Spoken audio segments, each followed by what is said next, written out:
किसी ऐसे इंसान की जिंदगी जो ना नहीं कह सकता। बाहर से ये आमतौर पर नुकसान न पहुंचाने वाली लगती है। एक छोटी सी रिक्वेस्ट, एक मदद, एक मैसेज जिसमें पूछा गया हो, क्या आप मेरी किसी चीज में मदद कर सकते हैं? लेकिन अंदर से ऐसा लगता है जैसे सीने में एक जकड़न हो, डर की एक हल्की सी झलक, जो इतनी हल्की है कि लगभग कुछ भी नहीं लगती। मैंने एक बार किसी ऐसे इंसान को देखा था जिसकी मैं परवाह करता था, इससे गुजरते हुए। एक दोस्त जो हमेशा हाँ कहती थी, तब भी जब उसकी आवाज कांपती थी। मुझे याद है कि मैं उसके साथ एक कैफे के बाहर खड़ा था जब उसका फोन फिर से बजा। ये एक और रिक्वेस्ट थी जिसके लिए उसके पास ना तो समय था और ना ही एनर्जी। उसने नीचे स्क्रीन की तरफ देखा और मैंने उसके चेहरे पर उलझन देखी। उसने कुछ ऐसा फुसफुसाया जो उसके जैसे लोगों से लगभग कोई नहीं सुनता। उसने कहा, मैं नहीं करना चाहती, लेकिन मैं करूंगी। और वो लाइन मेरे दिमाग में रह गई, क्योंकि इससे कुछ ऐसा पता चला जो सिर्फ उसके बारे में नहीं था। ये कुछ ऐसा था जिसके साथ बहुत से लोग चुपचाप जीते हैं। ये स्क्रिप्ट अच्छा या मददगार होने के बारे में नहीं है। ये उस गहरी साइकोलॉजी के बारे में है कि कुछ लोग ना क्यों नहीं कह पाते, तब भी जब उनका पूरा शरीर चुपचाप उनसे विनती कर रहा हो। ये अपनी शांति बनाए रखने की चाहत और किसी को निराश करने पर क्या हो सकता है, इस डर के बीच के टेंशन के बारे में है। लोग अक्सर सोचते हैं कि ये नाकाबिलियत नुकसान न पहुंचाने वाली है या बस एक पर्सनालिटी ट्रेट है। लेकिन जब आप ध्यान से देखते हैं तो आप पाते हैं कि ये सालों की कंडीशनिंग, इमोशनल पैटर्न, अनकही उम्मीदों और एक्सेप्ट किए जाने की जरूरत के अंदरूनी बोझ से बनी है। कई लोगों के लिए ना कहने का डर कोई चॉइस जैसा नहीं लगता, ये सर्वाइवल जैसा लगता है। ये दुनिया को स्थिर और प्रिडिक्टेबल रखने का एकमात्र तरीका लगता है। और अजीब बात यह है कि ये पैटर्न अक्सर अडल्ट लाइफ से बहुत पहले शुरू हो जाता है। ये बचपन में उन छोटे छोटे पलों में शुरू होता है जब मंजूरी सेफ्टी जैसी लगती थी और नामंजूरी इमोशनल कोल्डनेस जैसी लगती थी। जब कोई ये मानकर बड़ा हुआ कि सहमत होना ही झगड़े, परेशानी या गलत समझे जाने का तरीका है। जब उन्हें पता चला कि उनकी वैल्यू काम की, एडजस्ट करने वाली या आसान होने से आती है। और अब अडल्टहुड में भी वो कंडीशनिंग गायब नहीं होती, ये बस और हल्की हो जाती है। ये उस तरीके में दिखता है जिस तरह से कोई व्यक्ति मैसेज का तुरंत जवाब देता है, तब भी जब वो थका हुआ होता है। ये इस बात में दिखता है कि कोई उन चीजों के लिए माफी मांगता है जो उसकी जिम्मेदारी नहीं है। ये इस बात में दिखता है कि वे अपनी ज़रूरतों को कैसे कम करते हैं, क्योंकि उन्हें डर होता है कि उन्हें मुश्किल, डिमांडिंग या एहसान फरामोश समझा जाएगा। जो कोई ना नहीं कह सकता, उसकी साइकोलॉजी ऐसे ही सालों के शांत पलों में बुनी होती है। ऐसे पलों जिन्होंने उन्हें सिखाया है कि उनका आराम किसी और की उम्मीदों से कम ज़रूरी है। अगर आपने कभी वो प्रेशर महसूस किया है, तो आप उस एहसास को जानते हैं। खैर, ये कोई ज़ोरदार डर नहीं है, ड्रामेटिक नहीं है। ये एक साइलेंट ऑब्लिगेशन जैसा ज़्यादा लगता है। आप अपने आसपास के इमोशनल माहौल के लिए जिम्मेदार महसूस करते हैं। आप लोगों के बीच जेम्स की तरह महसूस करते हैं। आपको लगता है कि हाँ कहना शांति बनाए रखने का एक तरीका है, भले ही इसकी कीमत आपकी अपनी भलाई हो। और अजीब बात यह है कि जो लोग इससे जूझते हैं वे अक्सर ऊपर से शांत दिखते हैं। वे जिम्मेदार, भरोसेमंद लगते हैं। लेकिन अंदर से वे एक ऐसा बोझ ढो रहे होते हैं जिसे कोई और नहीं देखता। एक ऐसा बोझ जो सालों से इस एहसास से बना है कि उन्हें अपनी जगह समझौते से बनानी है। इस सब के पीछे एक गहरा इंसानी कारण है। जो लोग ना कहने में जूझते हैं वे अक्सर बहुत हमदर्द होते हैं। वे दूसरे लोगों की भावनाओं को बहुत गहराई से महसूस करते हैं। वे निराशा, टोन में हल्के बदलावों, किसी की आवाज़ में भारीपन के प्रति सेंसिटिव होते हैं। उनका दिमाग रिएक्शन होने से पहले ही उसका अंदाज़ा लगा लेता है। वे उन सभी मुमकिन तरीकों की कल्पना करते हैं जिनसे कोई उनके मना करने पर ले सकता है।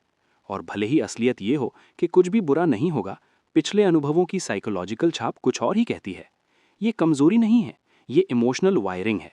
ये एक ऐसे दिमाग का नतीजा है जो कनेक्शन और तालमेल की तलाश करता है। लेकिन जब दूसरों को महसूस करने की ये काबिलियत खुद को महसूस करने की काबिलियत से ज़्यादा मजबूत हो जाती है, तो इंसान धीरे धीरे खुद को छोड़ना शुरू कर देता है। अचानक नहीं, धीरे धीरे, चुपचाप, एक बार में एक हाँ। आप इसे दोस्ती में देखते हैं, जहाँ वे हर बार आते हैं, तब भी जब वे थके हुए होते हैं। आप इसे रिश्तों में देखते हैं, जहाँ वे अपनी काबिलियत से ज़्यादा इमोशनल मेहनत करते हैं। आप इसे काम पर देखते हैं, जहाँ वे ज़्यादा जिम्मेदारी लेते हैं, इसलिए नहीं कि वे चाहते हैं, बल्कि इसलिए क्योंकि उन्हें डर होता है कि उन्हें काफ़ी डेडिकेटेड नहीं समझा जाएगा। ये छोटे छोटे पल तब तक जमा होते रहते हैं जब तक कोई इंसान इरादे से ज़्यादा जिम्मेदारी से बनी जिंदगी जीना शुरू नहीं कर देता।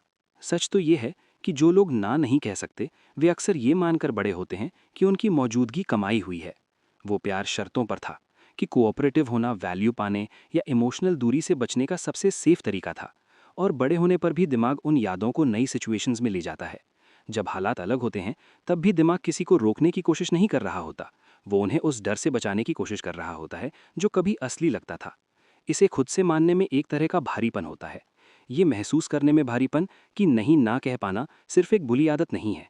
ये एक साइकोलॉजिकल आदत है जो तब बनी जब आप इतने छोटे थे कि समझ नहीं पाए कि क्या हो रहा है। ये उस नज़रिए का हिस्सा बन जाता है जिससे आप रिश्तों को देखते हैं, उन शांत नियमों का हिस्सा जिन्हें आप बिना सोचे समझे मानते हैं। जो लोग नहीं नहीं कह पाते, वे अक्सर दूसरों की भावनाओं के लिए जिम्मेदार महसूस करते हैं। वे कमरे के आराम के लिए जिम्मेदार महसूस करते हैं। वे दूसरों के लिए चीज़ों को आसान बनाने के लिए जिम्मेदार महसूस करते हैं। और ये जिम्मेदारी इतनी अंदर तक बैठ जाती है कि वे इस पर सवाल भी नहीं उठाते। वे मान लेते हैं कि यही वे हैं। वे मान लेते हैं कि यही वो रोल है जो उन्हें निभाना चाहिए। लेकिन उस आदत के नीचे एक गहरी सच्चाई है। उन्हें डर लगता है कि उनका ज्ञान क्या बता सकता है। उन्हें डर है कि इससे झगड़ा या निराशा या दूरी या इस बात का पता चल सकता है कि किसी को उनकी थोड़ी कम परवाह हो सकती है। ये डर कमजोरी से नहीं बल्कि चीज़ों को स्थिर रखने की कोशिश के इतिहास से आता है। टेंशन की वजह बनने की भावना से बचने की कोशिश करना, अपनी कीमत पर भी इमोशनल बैलेंस बनाए रखने की कोशिश करना। और दुनिया इस संघर्ष को शायद ही कभी देखती है। ज्यादातर लोग ध्यान नहीं देते जब कोई बिना मन के राजी होता है। ज्यादातर लोग हाँ कहने से पहले की धीमी झिझक नहीं सुनते।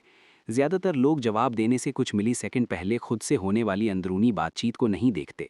लेकिन जो लोग इस पैटर्न के साथ जीते हैं, वे इस पल को अच्छी तरह जानते हैं। ठहराव, सांस, सीने में एहसास, सरेंडर का हल्का सा एहसास, भले ही वे ऐसा ना करना चाहें। यहाँ पहचान खोने का भी एक हल्का सा डर है। जो लोग ना नहीं कह सकते, वे अक्सर अपनी पहचान भरोसेमंद होने के आसपास बनाते हैं। उन्हें डर है कि ना कहने से दूसरे उन्हें अलग तरह से देखेंगे। उन्हें डर है कि किसी चीज़ को मना करने से वे कम कीमती, कम ज़रूरी, कम सराहे जाएंगे। जब आपकी अहमियत का एहसास सहमत होने से जुड़ा हो, तो नहीं कहना खुद के उस रूप को नकारने जैसा लगता है जिस पर आप मानते हैं कि दूसरे निर्भर हैं। साइकोलॉजी में कभी कभी एक कॉन्सेप्ट पर चर्चा होती है कि लोग अपने माहौल से उम्मीदें कैसे मन में बिठा लेते हैं। जब कोई मंजूरी पाने की चाहत में बड़ा होता है, तो उसका दिमाग बाहरी इशारों के हिसाब से ढल जाता है। वे दूसरों की चाहत को दिखाना सीख जाते हैं। वे किसी के पूछने से पहले ही खुद को ढालना सीख जाते हैं। समय के साथ ये अपने आप हो जाता है। वे असल में क्या चाहते हैं ये सोचे बिना ही अपने आप हाँ कह देते हैं। इससे एक अजीब तरह का अकेलापन पैदा होता है। एक ऐसा अकेलापन जिसमें इंसान खुद को लोगों से घिरा हुआ महसूस करता है, फिर भी खुद से कटा हुआ। क्योंकि जब आप सालों तक दूसरों को प्रायोरिटी देने में बिताते हैं, तो ये जानना भी मुश्किल हो जाता है कि आपकी असली पसंद क्या है। आप उससे दूर हो जाते हैं जो आप असल में चाहते हैं। और जब आप खुद से पूछने के लिए काफ़ी देर रुकते भी हैं, तो जवाब दूर, साफ नहीं, लगभग अनजान लगता है। जो लोग नहीं नहीं कह सकते, उन्हें अक्सर ऐसा लगता है कि वे दो जिंदगी जी रहे हैं। बाहरी जिंदगी जिसमें वे दयालु, मददगार, भरोसेमंद दिखते हैं, और अंदरूनी जिंदगी जिसमें वे चुपचाप थका हुआ महसूस करते हैं। वे शायद ही कभी बताते हैं कि वे कितना कुछ झेल रहे हैं। वे शायद ही कभी बताते हैं कि वे असल में कितने थके हुए हैं।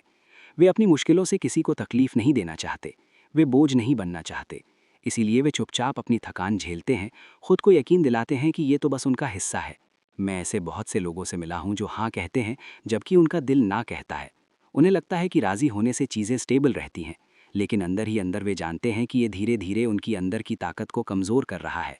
वे खुद से कहते हैं कि इस एक रिक्वेस्ट के बाद, इस एक फेवर के बाद, इस एक सिचुएशन के बाद वे किसी दिन रुक जाएंगे। लेकिन फिर एक और रिक्वेस्ट आ जाती है और ये सिलसिला चलता रहता है। इसलिए नहीं कि वे ऐसा करना चाहते थे, बल्कि इसीलिए कि ना कहने की तकलीफ हाँ कहने की कीमत से ज़्यादा भारी लगती है। यहाँ हमदर्दी से होने वाले डर का भी एक एलिमेंट है। जो लोग ना नहीं कह सकते, वे अपने मना करने के इमोशनल असर की इतनी साफ कल्पना करते हैं कि वो भारी पड़ जाता है। वे निराशा, कन्फ्यूजन, होने वाली गलतफहमी की कल्पना करते हैं। भले ही ये सब असल में ना हो, लेकिन सोचा हुआ सीन इतना असली लगता है कि उसे नज़रअंदाज नहीं किया जा सकता। इसलिए वे अपने मन में आने वाले इमोशनल उतार चढ़ाव से बचने के लिए हाँ कह देते हैं। लेकिन सच तो ये है कि ये सिर्फ दूसरों को खुश रखने के बारे में नहीं है। ये अंदरूनी तूफान से बचने के बारे में है जो ना कहने से शुरू होता है। ये गिल्ट से बचने के बारे में है, भले ही गिल्ट सही ना हो। ये किसी को निराश करने के एहसास से बचने के बारे में है, भले ही रिक्वेस्ट गलत हो। दिमाग ड्रामा करने की कोशिश नहीं कर रहा है। ये इंसान को इमोशनल परेशानी से बचाने की कोशिश कर रहा है। ये स्क्रिप्ट इल्ज़ाम लगाने के बारे में नहीं है। ये एक गहरे इंसानी पैटर्न को समझने के बारे में है जिसके साथ बहुत से लोग चुपचाप जीते हैं। क्योंकि हर हाँ के नीचे जो सही नहीं लगी, एक कहानी होती है। किसी ऐसे इंसान की कहानी जिसने स्टेबिलिटी के लिए खुद को कुर्बान करना सीखा। कोई ऐसा जिसने असली होने से पहले सहमत होना सीखा। कोई ऐसा जिसने सीखा कि प्यार करना आसान होने का मतलब है संभालना आसान होना। और अगर आप कभी इस तरह से जिए हैं, तो आप जानते हैं कि सबसे मुश्किल हिस्सा रिक्वेस्ट खुद नहीं है, ये हाँ के बाद का पल है, जब आप थोड़ा छोटा महसूस करते हुए चले जाते हैं। जब आपको लगता है कि आपने किसी चुपचाप तरीके से खुद को धोखा दिया है। जब आपको एहसास होता है कि दूसरों को एडजस्ट करने की आपकी इच्छा धीरे धीरे अपनी सीमाओं को छोड़ने की आदत में बदल रही है। लेकिन बात यह है, जो लोग नहीं नहीं कह सकते वे कमज़ोर नहीं हैं, वे बहुत ज़्यादा जुड़े हुए हैं। वे अक्सर कमरे में सबसे ज़्यादा इमोशनली इंटेलिजेंट लोगों में से होते हैं। वे सोचने वाले होते हैं, वे अवेयर होते हैं, वे परसेप्टिव होते हैं, वे दूसरों से पहले टेंशन महसूस कर लेते हैं। वे उन एक्सप्रेशन पर ध्यान देते हैं जिन पर लोग कमेंट नहीं करते। वे ही हैं जो शांति लाते हैं, जो समझ लाते हैं, जो तालमेल लाते हैं। प्रॉब्लम उनकी एम्पैथी नहीं है। प्रॉब्लम दूसरों के लिए एम्पैथी और खुद के लिए एम्पैथी के बीच इम्बैलेंस है। अगर आपको कभी नहीं कहने में दिक्कत हुई है, तो ऐसा इसीलिए नहीं है कि आपकी कोई प्रेफरेंस नहीं है। ऐसा इसीलिए है क्योंकि आपने सालों तक उन्हें डीप्रायोरिटाइज किया है। ऐसा इसीलिए नहीं है कि आप बाउंड्रीज के काबिल नहीं हैं। ऐसा इसीलिए है क्योंकि बाउंड्रीज के साथ आपका रिश्ता ऐसे एक्सपीरियंस से बना है जहां अपनी ज़रूरतों को एक्सप्रेस करना रिस्की या बोझिल लगा। और जब आप इस इंटरनल कॉन्फ्लिक्ट को लंबे समय तक झेलते हैं, तो ये आपकी इमोशनल आइडेंटिटी का हिस्सा बन जाता है। लेकिन अंदर ही अंदर आप जानते हैं कि कुछ सस्टेनेबल नहीं है। आप वो शांत थकान महसूस करते हैं जो हर अनकही इच्छा के साथ बढ़ती है। आप बार बार खुद को दूसरे नंबर पर रखने का हल्का सा दर्द महसूस करते हैं। आप धीरे धीरे इमोशनल थकान महसूस करते हैं जो आपके पास जितना है उससे ज़्यादा देने से बनती है। इंसान की ज़िंदगी में एक ऐसा पल आता है जब उसे हमेशा हाँ कहने के शांत नतीजे महसूस होने लगते हैं। ये अचानक नहीं आता। ये कोई ड्रामेटिक बात नहीं है। ये धीरे धीरे कटाव की तरह आता है, जैसे किनारे का एक एक दाना पीछे खींचा जा रहा हो। एक दिन उन्हें एहसास होता है कि वे इस तरह थक गए हैं जिसे आराम से ठीक नहीं किया जा सकता। फिजिकली नहीं, बल्कि इमोशनली थके हुए। एक तरह की थकान जो बहुत ज़्यादा तनाव में होने से, बहुत सारे छोटे छोटे तरीकों से खुद को बहुत ज़्यादा देने से आती है। और अजीब बात यह है कि ये आमतौर पर किसी एक बड़ी घटना से नहीं आती। ये सैकड़ों पलों से आती है जब उन्होंने अपनी लिमिट को नज़रअंदाज किया। सैकड़ों हालात जहां उन्होंने किसी और के आराम के लिए अपनी ज़रूरतों को कम कर दिया। इस तरह की थकान हल्की लेकिन पावरफुल होती है। ये इंसान के अपने अंदर महसूस करने के तरीके को बदल देती है। ये उन्हें सवाल करने पर मजबूर करती है कि वे खुद से अलग क्यों महसूस करते हैं। ये उन्हें सोचने पर मजबूर करती है कि छोटे काम उन्हें ज़रूरत से ज़्यादा भारी क्यों लगते हैं। ये उन्हें लोगों से घिरे होने पर भी दुनिया से अलग महसूस कराती है। और ये सब कभी ना न कह पाने की सीधी सी आदत की वजह से है। लोग मानते हैं कि हाँ कहने से रिश्ते शांत रहते हैं, लेकिन उन्हें यह एहसास नहीं होता कि जो कोई ना नहीं कह पाता वो अक्सर ऐसे रिश्ते बनाता है जो बिना किसी तालमेल के बने होते हैं। वे ऐसे लोगों को अट्रैक्ट करते हैं जो उनसे हर समय अवेलेबल रहने की उम्मीद करते हैं, क्योंकि उन्होंने यही पैटर्न दिखाया है। वे भरोसेमंद बन जाते हैं, जो हमेशा हाजिर रहते हैं, जो बदले में कभी ज़्यादा कुछ नहीं मांगते। और समय के साथ ये रोल आरामदायक और घुटन भरा दोनों बन जाता है। आरामदायक इसीलिए क्योंकि ये जाना पहचाना लगता है। घुटन भरा इसीलिए क्योंकि इसमें आगे बढ़ने या असलियत के लिए बहुत कम जगह बचती है। आपको एहसास नहीं होता कि आप कितने सिकुड़ रहे हैं जब तक कोई आखिरकार आपसे ये नहीं पूछता कि आप क्या चाहते हैं। और आपको जवाब देना नहीं आता। इसीलिए नहीं कि आपकी कोई इच्छा नहीं है, बल्कि इसीलिए क्योंकि आपने उन्हें इतना नीचे दबा दिया है कि वे शांत, दूर और मुश्किल से मिलने वाली हो गई हैं। जो लोग ना कहने में मुश्किल महसूस करते हैं, वे अक्सर अपनी पसंद भूल जाते हैं। वे भूल जाते हैं कि उन्हें क्या पसंद है। वे भूल जाते हैं कि उन्हें क्या चाहिए। वे भूल जाते हैं कि उन्हें क्या सही लगता है। उन्होंने इतने लंबे समय तक दूसरों को पहले रखने की प्रैक्टिस की है कि अपने अंदर झांकना अजीब, लगभग अजीब लगता है। और जब वे आखिरकार ना कहने की कोशिश करते हैं, तो गिल्ट बाढ़ की तरह आ जाता है। ये एक बेमतलब का गिल्ट है, लेकिन ये असली लगता है। ये फेलियर जैसा लगता है। ऐसा लगता है जैसे किसी को निराश किया हो। तब भी जब ना सही हो, तब भी जब रिक्वेस्ट गलत हो, तब भी जब उस इंसान ने पहले ही बहुत कुछ कर लिया हो, गिल्ट तब भी आता है। क्योंकि गिल्ट सिचुएशन के बारे में नहीं होता, ये उस आइडेंटिटी के बारे में होता है जो उन्होंने सहमत होने के आसपास बनाई है। मन पुरानी इमोशनल यादों को गूंजती परछाइयों की तरह समेटे रहता है। अगर कोई दूसरों की भावनाओं के लिए जिम्मेदार महसूस करते हुए बड़ा हुआ है, तो ये जिम्मेदारी सिर्फ इसीलिए गायब नहीं हो जाती क्योंकि वे बड़े हो गए हैं।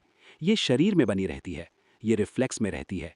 ये हर बार तब सामने आता है जब वे सोचते हैं कि कोई उनसे नाराज है। डर अभी के मल के बारे में नहीं है, ये उस डायनामिक को रीलिव करने के बारे में है जो कभी ज़रूरी लगता था। जिस इंसान पर हर कोई डिपेंड करता है, उसमें एक खास तरह का अकेलापन होता है। लोग आपके भरोसेमंद होने की तारीफ करते हैं, लेकिन वे शायद ही कभी पूछते हैं कि आप कैसे हैं।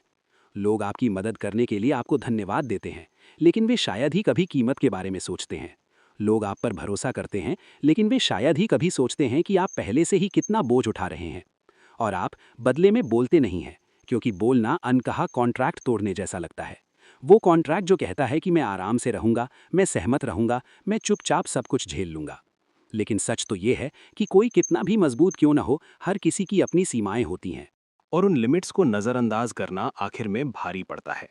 ये चिड़चिड़ापन, बर्नआउट, इमोशनल डिसएंगेजमेंट के रूप में दिखता है।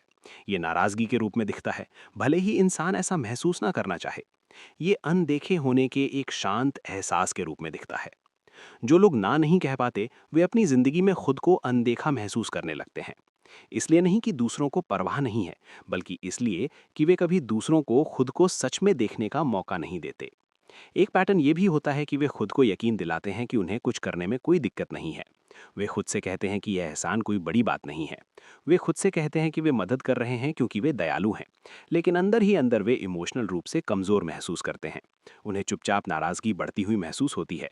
दूसरों के प्रति गुस्सा नहीं, बल्कि खुद से फ्रस्ट्रेशन कि वे अलग तरह से चुन नहीं पा रहे हैं। आप अपनी अंदर की आवाज़ को कुछ समय तक ही नज़रअंदाज कर सकते हैं, इससे पहले कि वो आपको पीछे धकेलना शुरू कर दे।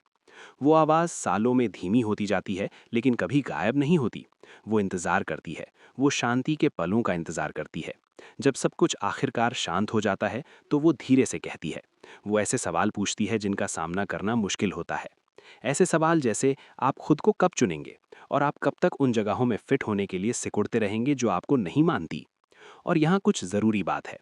ना कहना सीखने का प्रोसेस कठोर या दूर रहने के बारे में नहीं है। ये दीवारें खड़ी करने या लोगों को रिजेक्ट करने के बारे में नहीं है। ये बिना डरे जीना सीखने के बारे में है। ये इस बात को पहचानने के बारे में है कि आपकी ज़रूरतें भी उतनी ही ज़रूरी हैं जितनी किसी और की। ये इस बात को समझने के बारे में है कि अपनी एनर्जी को बचाना मतलबी होना नहीं है। ये जिम्मेदारी है, ये हेल्दी है, ये आपके इमोशनल सर्वाइवल के लिए ज़रूरी है। ना कहना कोई झगड़ा नहीं है, ये साफ साफ कहने का काम है। ज़्यादातर लोगों को ये एहसास नहीं होता कि जो कोई ना नहीं कह सकता, वो अक्सर ऐसे नतीजों की कल्पना करता है जो असल में होने वाली किसी भी चीज़ से कहीं ज़्यादा भारी होते हैं। वे रिश्ते खोने की कल्पना करते हैं, वे लोगों को इतनी ज़्यादा निराश करने की कल्पना करते हैं कि इससे उन्हें देखने का नज़रिया बदल जाता है। वो ऐसे झगड़े की कल्पना करते हैं जहाँ शायद कोई झगड़ा ना हो, लेकिन ये डर असलियत पर नहीं, बल्कि पिछले इमोशनल अनुभवों पर आधारित होते हैं। अगर आप पर्दे हटाएं, तो पाएंगे कि जो लोग ना नहीं कह सकते, वे अक्सर ऐसे माहौल में बड़े हुए हैं जहां उनकी इमोशनल सेफ्टी कोऑपरेटिव होने पर निर्भर करती थी। हो सकता है कि एक पेरेंट के रिएक्शन अनप्रेडिक्टेबल हो सकता है कि प्यार कंडीशनल लगे, हो सकता है कि मंजूरी तभी मिलती हो जब वे बात मानने वाले या मददगार हों। और जो बच्चा ऐसी दुनिया में बड़ा होता है, वो जल्दी से एडजस्ट करना सीख जाता है, अपने आप इमोशनल इशारों को पढ़ना सीख जाता है, झगड़े से बचने के लिए खुद को नरम करना सीख जाता है। बड़े होने पर, हालात अलग होने पर भी यही पैटर्न बने रहते हैं। दिमाग याद रखता है कि कभी क्या चीज़ आपको सेफ रखती थी, भले ही वो अब आपको रोक रही हो। और फिर भी डर की सभी परतों के नीचे एक और सच है। ज़्यादातर लोग उन लोगों से ऑथेंटिसिटी चाहते हैं जिनकी वे परवाह करते हैं। ज़्यादातर लोग ऐसा इंसान नहीं चाहते जो हमेशा राज़ी हो। वो ऐसा इंसान चाहते हैं जो ईमानदार हो, जो ज़मीन से जुड़ा हो, जो अपनी लिमिट जानता हो। जो इंसान कभी ना नहीं कहता, वो अपनी इमोशनल अवेलेबिलिटी में अनप्रिडिक्टेबल हो जाता है। लोग हमेशा ऐसी हाँ पर भरोसा नहीं करते जो ऑटोमेटिक लगती है। वे उसके नीचे की झिझक को महसूस कर लेते हैं, भले ही वो हल्की हो। ना कहने से असल में हेल्दी रिश्ते बनते हैं। ये बैलेंस लाता है, ये साफ उम्मीदें तय करता है, ये दूसरों को बताता है कि आप कहाँ खड़े हैं, और ये उन्हें सिखाता है कि आपके साथ कैसा बर्ताव करना है। जब कोई इंसान आखिरकार नहीं कहना शुरू करता है, भले ही छोटे छोटे तरीकों से, तो उसे कुछ ऐसा महसूस होने लगता है जो उसने बहुत समय से महसूस नहीं किया था। अपनी मौजूदगी का एहसास, सालों तक अपने ही फैसलों में गायब होने के बाद खुद के पास लौटने का एहसास। एक पल ऐसा आता है जब कोई जिंदगी भर हाँ कहने के बाद पहली बार नहीं कहता है। उनकी आवाज़ अनजानी लगती है, उनका सीना तन जाता है, उनका दिमाग तेज़ी से चलने लगता है। लेकिन वो पल बीत जाने के बाद अंदर कुछ नरम पड़ जाता है, एक तरह की शांत राहत। यह एहसास कि दुनिया बिखरी नहीं है, रिश्ता टूटा नहीं है। डर असलियत से ज़्यादा ज़ोरदार था, और हर ना के साथ वे खुद का एक हिस्सा वापस पाने लगते हैं। अचानक नहीं, अचानक नहीं, ये उसी तरह होता है जैसे कटाव हुआ था। धीरे धीरे उन्हें अपनी पहचान की भावना में एक हल्का बदलाव महसूस होने लगता है। वे ये नोटिस करने लगते हैं कि वे असल में क्या चाहते हैं। वे अपनी असली इच्छाओं को अपनी शर्तों पर बनी जिम्मेदारियों से अलग करना शुरू कर देते हैं। वे खुद के उन टुकड़ों को इकट्ठा करना शुरू कर देते हैं जो पिछली सभी हाँ में पीछे छूट गए थे। खुद को वापस पाना स्वार्थ नहीं है, ये ठीक होना है, ये विकास है, ये भावनात्मक रूप से एक पूर्ण इंसान बनने की प्रक्रिया है। जो लोग ना नहीं कह सकते वे अक्सर दूसरों के लिए गहरी सहानुभूति रखते हैं। उनमें जो कमी होती है वो है खुद के लिए सहानुभूति। और ना कहना सीखना उस बैलेंस को ठीक करने का एक तरीका है। इसमें एक शांत तरह की ताकत होती है, जोरदार गुस्सैल तरह की नहीं, बल्कि स्थिर नरम तरह की। वो ताकत जो अपनी लिमिट जानने से, अपने समय का सम्मान करने से, ये मानने से आती है कि आपकी इमोशनल एनर्जी कभी खत्म नहीं होती। और जब कोई इंसान अपनी बाउंड्री का सम्मान करना शुरू करता है तो कुछ बदल जाता है। उनके रिश्ते ज़्यादा सच्चे हो जाते हैं, वे ज़्यादा मौजूद रहने लगते हैं, वे नाराज़गी महसूस करना बंद कर देते हैं क्योंकि वे खुद को छोड़ना बंद कर देते हैं। इससे ये भी बदल जाता है कि दूसरे उन्हें कैसे देखते हैं। लोग समझने लगते हैं कि उनके समय की कीमत है, उनकी मौजूदगी की कीमत है, उनकी कोशिश को हल्के में नहीं लिया जाना चाहिए। और इसी वजह से जो इंसान कभी अनदेखा महसूस करता था, उसकी ज़्यादा इज्जत होने लगती है, कम नहीं। ना कहने से लोग दूर नहीं होते, ये फिल्टर करता है कि कौन सच में आपकी वैल्यू करता है। ये महसूस करने में कुछ बदलाव लाने वाला होता है कि आपकी चुप्पी पर बने रिश्ते आपको बनाए रखने वाले रिश्ते नहीं होते, वे आपको थका देते हैं। लेकिन आपसी इज्जत पर बने रिश्ते, जहां आपकी ज़रूरतों को देखा और सम्मान दिया जाता है, वे रिश्ते आपको आगे बढ़ने देते हैं।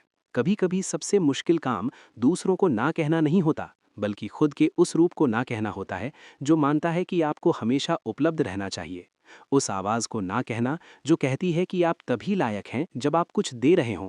हर कीमत पर सहमत होने के अंदरूनी दबाव को ना कहना, ये वो नंबर है जो सब कुछ बदल देता है। वो नंबर जो आज़ाद करता है। और समय के साथ कुछ ऐसा होता है जिसकी उम्मीद नहीं थी। गिल्ट तुरंत नहीं, बल्कि धीरे धीरे कम होता है। इमोशनल रिफ्लेक्स कमज़ोर हो जाता है। मन ये समझने लगता है कि किसी को मना करना उसे चोट पहुंचाने जैसा नहीं है, कि लिमिट तय करना झगड़ा पैदा करने जैसा नहीं है, कि अपनी एनर्जी बचाना मतलबी होने जैसा नहीं है। इंसान को एक ऐसी ताकत का एहसास होने लगता है जो उसने पहले कभी महसूस नहीं की थी, अपनी सच्चाई के साथ जीने की ताकत। आप एक ऐसी हाँ के बीच का फर्क महसूस करने लगते हैं जो आपको थका देती है, और एक ऐसी हाँ जो सच्ची भावना से आती है। आप देखना शुरू करते हैं कि जब आप खुद को ज्यादा बढ़ाना बंद कर देते हैं तो कितनी इमोशनल जगह खुल जाती है। आप देखते हैं कि छोटी छोटी बातें हल्की लगती हैं, आप बातचीत में ज्यादा मौजूद महसूस करते हैं, आप अपने फैसलों में ज्यादा मजबूत महसूस करते हैं। समय के साथ नहीं कहना थकान से बचने के बारे में कम, और आप जो हैं उसका सम्मान करने के बारे में ज्यादा हो जाता है। ये आपकी जिंदगी को इरादे से आकार देने का एक तरीका बन जाता है, ये पक्का करने का एक तरीका कि आपका समय, आपकी एनर्जी और आपकी मौजूदगी उन चीज़ों और लोगों के लिए हो जो सच में मायने रखते हैं। और यही इस सब के पीछे की शांत सच्चाई है। जिस पल आप नहीं कहना शुरू करते हैं, दुनिया खत्म नहीं होती, ये फैलती है। आपको समय मिलता है, आपको क्लैरिटी मिलती है, आप खुद को पाते हैं। आपका वो रूप जो हमेशा हाँ कहता था, अपनी पूरी कोशिश कर रहा था, जिंदा रहने की कोशिश कर रहा था, प्यार पाने की कोशिश कर रहा था। लेकिन आपका वो रूप जो नहीं कहना सीख जाता है, जीना शुरू करता है। सिर्फ जिंदा रहना ही नहीं, आप उन लोगों को अट्रैक्ट करना शुरू करते हैं जो आपकी बाउंड्रीज की तारीफ करते हैं, ना कि उन लोगों की जिन्हें आपकी कमी से फायदा होता है। आप अपनी बातचीत में ज्यादा ऑथेंटिक महसूस करते हैं, आप होने के लिए माफी मांगना बंद कर देते हैं, आप उन इमोशनल जगहों में फिट होने के लिए सिकुड़ना बंद कर देते हैं जो आपके लिए नहीं बनी थी। और लंबे समय में पहली बार आपको महसूस होता है कि बस होना कैसा लगता है, बिना किसी जिम्मेदारी के जीना, बिना किसी दबाव के सांस लेना। इसलिए सामने आना क्योंकि आप आना चाहते हैं, इसलिए नहीं कि आपको लगता है कि आपको आना ही है। ये एक शांत आज़ादी है, लेकिन ये सब कुछ बदल देती है। आखिरकार आप एक ऐसी जगह पहुंच जाते हैं जहां नहीं कहना नेचुरल लगता है, जहां ये विरोध करने के बजाय एक जैसा महसूस होता है, जहां ये खुद को चुनने जैसा लगता है, दूसरों को रिजेक्ट करने जैसा नहीं। और उस जगह पर आप कुछ ऐसा फिर से खोजते हैं जो शायद आपने बचपन से महसूस नहीं किया हो। आपकी अपनी मौजूदगी, आपकी अपनी पसंद, आपकी अपनी आवाज़, आपका वो हिस्सा जो दुनिया के हर किनारे को नरम करना सिखाने से पहले मौजूद था। और यही सबसे गहरा बदलाव है। सालों तक हर हाँ में अपने कुछ हिस्से खोने के बाद अपने अंदर की ओर लौटना, जो आपका नहीं था। सुनने के लिए धन्यवाद।